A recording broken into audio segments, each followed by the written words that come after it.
Salut tout le monde, j'espère que vous allez bien et bienvenue dans cette vidéo qui pourrait avoir l'air d'être clickbait mais qui pourtant ne l'est pas car on va bel et bien voir ensemble tous les types de manuels.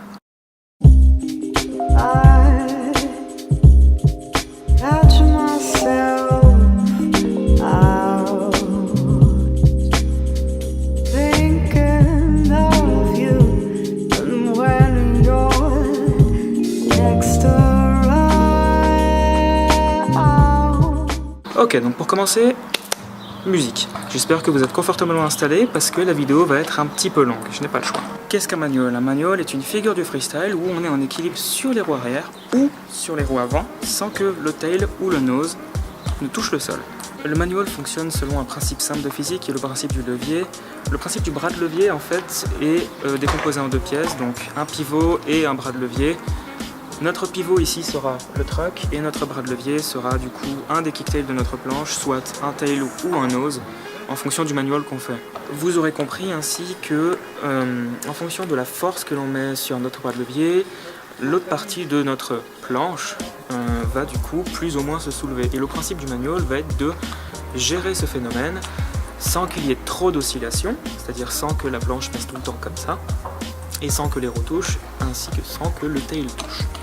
Après vous avoir expliqué ce qu'était et comment fonctionnait un manual, je pense que l'on peut se permettre de débunker 2-3 idées reçues sur la figure en particulier.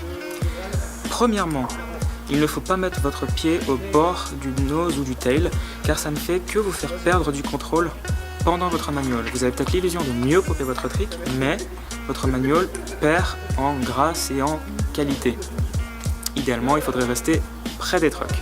Deuxième idée reçue maintenant, on dit toujours qu'il faut se reculer un maximum et c'est les bras qui nous permettent de garder notre équilibre. Cette idée reçue vient d'une mécompréhension en fait du principe du manual qui est que le point de basculement de notre manual, donc ce qui fait lever notre truck avant ou arrière, est géré avec notre bassin car notre centre de gravité sur la planche est au niveau de notre bassin.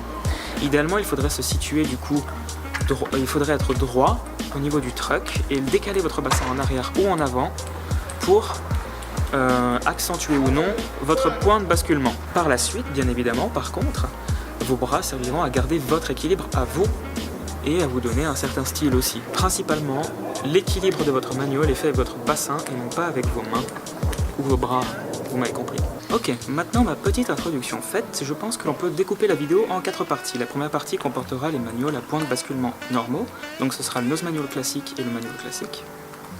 Je ne ferai pas sur un fakie et en switch parce que c'est exactement la même chose, vous avez juste à reproduire les mêmes mouvements mais en roulant en arrière ou de votre mauvais côté. La deuxième partie sera un petit peu plus complexe, qu'elle comportera en fait les one foot nose manual et les hang ten. Ce sont des manuels à point de basculement léger, c'est-à-dire qu'il faut vraiment être tatillon sur le point de basculement pour vraiment bien gérer votre manual. La troisième partie, quant à elle, comportera du coup en fait les Swedish manual et nose manual. Ce sont des manuals à point de basculement fort où il faut vraiment se pencher pour lever la planche.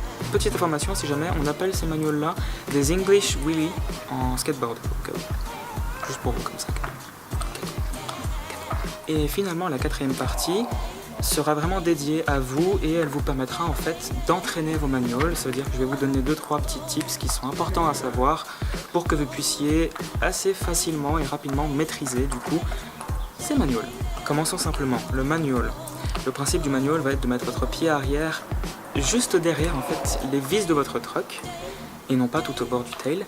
Et le pied avant, lui, par contre, va se situer en fait à un endroit qui vous sera pour vous le plus confortable.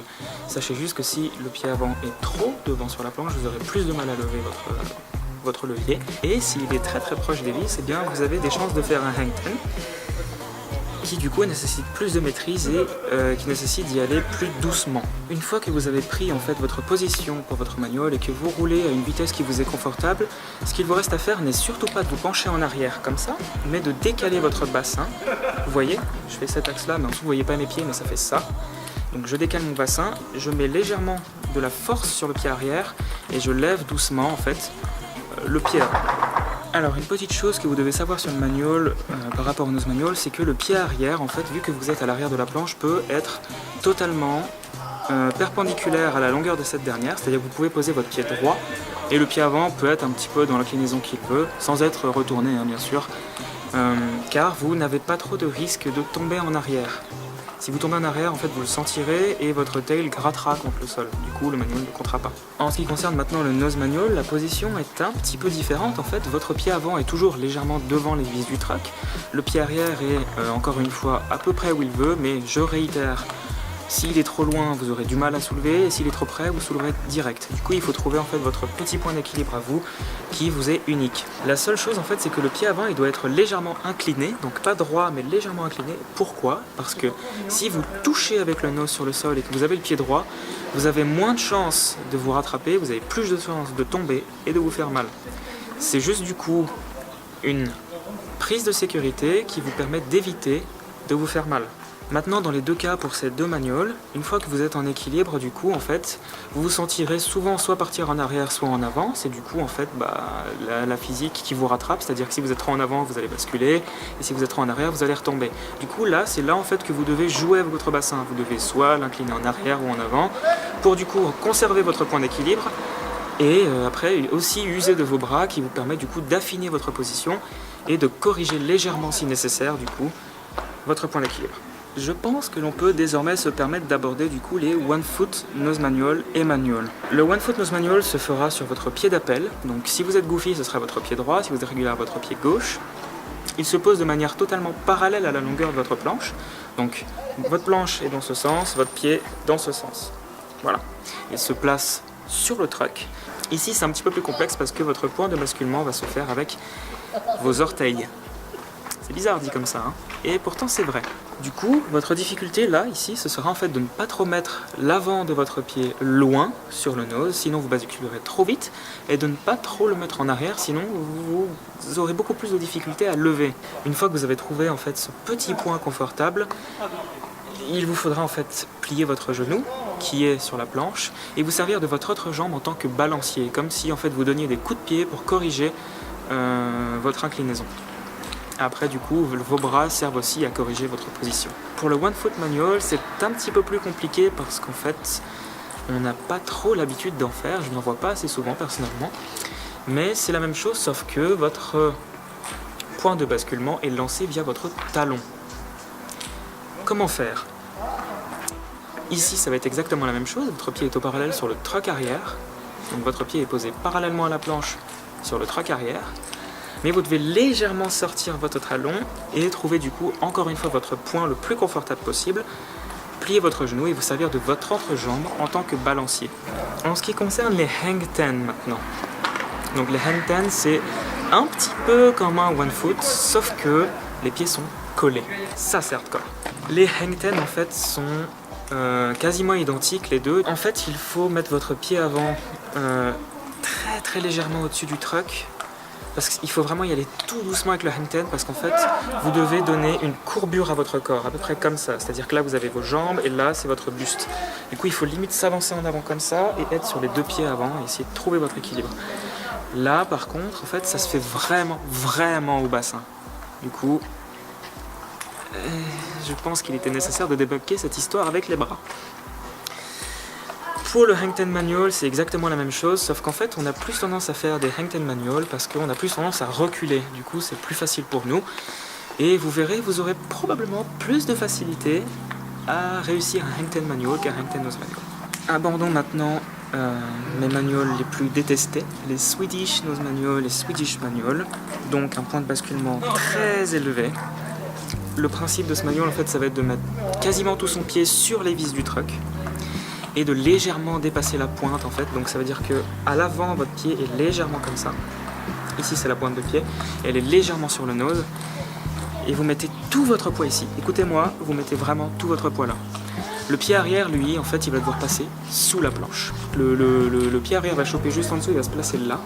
Et en fait vous allez vraiment vous pencher en avant pour garder votre équilibre qui va être calé comme ça en fait. Vous devrez principalement tenir votre équilibre avec votre bassin, mais majoritairement avec votre corps entier.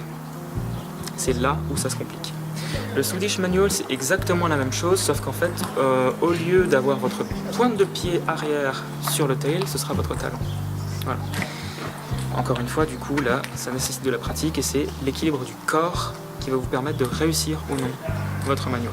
Vous devez très certainement vous demander maintenant c'est bien Sévan, tu nous as expliqué tous les styles de manual, Mais comment on les entraîne? Et c'est en fait un petit peu ingrat parce que il n'y a pas de recette miracle. Premièrement, je vous conseille une chose, c'est de vous choper des plots, ou bien des cailloux, ou bien même des fringues. Hein. C'est tout objet qui vous permet en fait de délimiter une longueur. Vous avez vu, moi je me suis servi de plots rouges en fait pour me délimiter 2 mètres en fait de longueur à peu près à vue de nez. Le principe, ça va être de les faire 1 fois, 2 fois, 3 fois, etc. non-stop pour qu'après vous commenciez à comprendre du coup ce principe de point de basculement et votre point d'équilibre pour que vous puissiez finalement en fait les améliorer. Une autre chose en fait, c'est que tout ce que je vous ai dit là est correct, certes, j'ai vérifié sur pas mal de vidéos, mais c'est pas non plus miracle. Il faut aussi que vous testiez. Moi j'ai un petit pied, je fais du 40, 41, j'ai à peine besoin de mettre du coup les orteils en fait sur le nose. Mais vous, si vous faites du 44, bah, votre pied il est pas posé de la même manière. Du coup là, it's up to you boys. C'est à vous de le faire et c'est à vous de tester. Je vous donne la théorie, c'est à vous de faire la pratique. Si vous devez juste retenir 2-3 tips en fait de toute cette vidéo, c'est que premièrement, le pied avant nose manual il est jamais droit, il est légèrement incurvé, toujours, dans tous les manuals, quels qu'ils soient, sauf le one foot. Votre pied arrière, lui, peut être totalement perpendiculaire à la longueur de votre planche. Ça, il n'y a pas de souci, car vous aurez moins de risque de tomber en arrière qu'en avant. Peut-être aussi une chose assez dure à se mettre en tête, c'est qu'un manual et un nose manual, c'est la même chose. Psychologiquement, on a peur de faire des nose manual parce qu'on se dit « Oh, on va tomber en avant, on va se faire mal », mais non, c'est pas vrai. Si vous êtes assez bien coordonné, ou bien même si vous avez déjà ridé pas mal de temps et que vous savez comment fonctionne votre planche, c'est très rare de tomber sur le visage en nose manual et de s'arracher la peau. Vous ne craignez rien. Allez juste à une vitesse qui vous est confortable, ne brûlez pas les étapes, prenez votre temps, poussez 1 fois au début pour tenter, puis poussez 3 fois pour avoir plus de vitesse et essayez de le tenir. Encore une fois, je réitère, prenez des plots ou des cailloux ou des trucs pour vous limiter un espace de nose manual. Comme ça, après, si vous le réussissez, vous êtes d'autant plus content de vous-même parce que vous avez réussi. C'est aussi un petit peu du donnant-donnant, c'est-à-dire que vous ne pouvez pas demander à votre corps de faire un laser flip sans l'avoir entraîné avant. Du coup, il vous faut travailler et vous serez d'autant plus content quand vous arriverez du coup à la fin à faire un manual de 10 mètres alors qu'il y a 1 heure, vous n'arriviez pas à faire un manual de 30 cm. Il y a une mouche qui s'est posée sur mon front. En soi, le principe, c'est prenez votre temps. Le progrès vient en s'entraînant. Vous n'arriverez pas tout de suite à faire un super nose manual, shove it out ou aero grab out. Il vous faudra vous entraîner et c'est normal. Mais j'espère en tout cas qu'avec ce tutoriel, vous aurez pu quand même aborder certains tricks que vous n'auriez peut-être pas imaginé faire aussitôt et que vous n'aurez pas trop de difficultés. J'ai oublié de vous dire ça. Premièrement, j'ai appris le Swedish Manual et le One Foot Manual juste pour la vidéo. Du coup, s'il vous plaît, soyez un petit peu indulgents avec ces manuals-là. C'est du tout nouveau pour moi. Même si au final, j'ai appliqué la même théorie que je vous ai donnée et j'ai un petit peu persévéré pendant 10 minutes et ils sont rentrés au final. Donc vous voyez très bien que vous pouvez y arriver vous aussi. Sinon, un petit conseil pour le Swedish Manual et Nose Manual. Ne faites pas un mouvement en fait qui pousse le pied dans n'importe quel sens. Faites un mouvement de ciseaux, c'est-à-dire que vous avez le pied sur le truck et le pied en dessous, puis vous faites juste ça, vous levez juste. Et après vous décalez le bassin et vous gérez avec le corps. Donc c'est vraiment juste un mouvement de ciseaux régulier, le pied ne part pas dans tous les sens. Dernier petit tip, si vous voulez tourner quand vous faites vos manuals maintenant, c'est très simple, c'est-à-dire vous faites votre manual et vous inclinez légèrement vos épaules, vous orientez vos épaules dans le sens où vous voulez vous diriger. Ça marche exactement de la même manière en skate et en tout. Et ça vous permettra aussi par exemple de faire des pivots si vous tournez assez vite. Voilà, moi je vous fais des bisous. En attendant, pour moi cette vidéo les amis elle touche à sa fin. Je pense que l'on a abordé la majorité en fait des soucis en ce qui concerne les manuals, nose manuals, et j'espère que je vous aurai donné des idées de manuals à travailler. En tout cas, n'hésitez pas à me dire les soucis que vous avez en commentaire. J'essaierai de vous aider du mieux que je peux, j'y réponds toujours. Et si je réponds pas, vous inquiétez pas, c'est juste que je ne sais pas quoi répondre. Généralement je les lis et je mets toujours un petit like et un cœur parce que je vous aime. Voilà. N'hésitez pas à laisser un like, en tout cas ça me ferait super plaisir. Je réitère, laissez un commentaire, c'est cool. N'hésitez pas à partager la vidéo aussi. Et surtout n'hésitez pas à vous abonner et cliquer la cloche, ça me ferait vraiment plaisir. Moi je vous fais des bisous et je vous dis à la prochaine pour une nouvelle vidéo.